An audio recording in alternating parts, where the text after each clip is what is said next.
ये पतिव्रता स्त्री की पहचान है प्यारे, कि पति के द्वारा निकले शब्दों पर 100% अमल करना।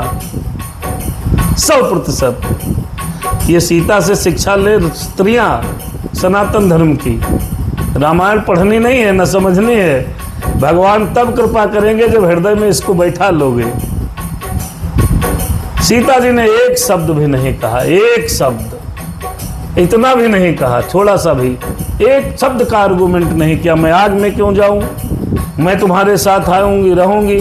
जैसे उन्होंने कहा, प्रिय अब थोड़ी देर के लिए चली जाओ, अब हमको कुछ 1-1.5 वर्ष का समय बचा है वनवास का, मुझे निशाचरों का नाश करना है। 1 सेकंड नहीं लगा।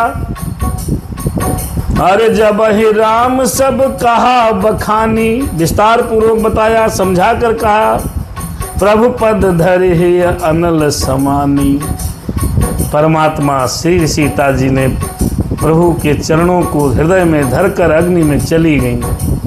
अब एक मूर्ख कुछ प्रश्न करते हैं, जब सीता जी अग्नि में चली गईं तो राम ने अग्नि परीक्षा क्यों ली?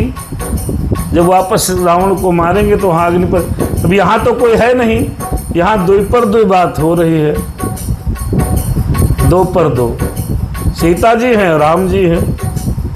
अब जब सीता जी वापस लंका से आएंगी तो वहाँ तो भगवान राम की सेना है, लंका का बचा खुचा समाज है, लक्ष्मण जी महाराज हैं, तो जगत को दिखाने के लिए वो अग्नि परीक्षा थी। था तो ये सीता जी को पुनः प्राप्त करना था राम को। अपनी सीता जो अग्नि देवता को सुपुर्द किया, वो रावण मरने के बाद वापस प्राप्त किया और वहां पर उसको अग्नि परीक्षा का नाम दिया। अर्थात हमको जगत से कुछ न कुछ छुपा के रखना चाहिए। सब थोड़े बता देते कि हमने अग्नि में भेजा था वही वापस ला।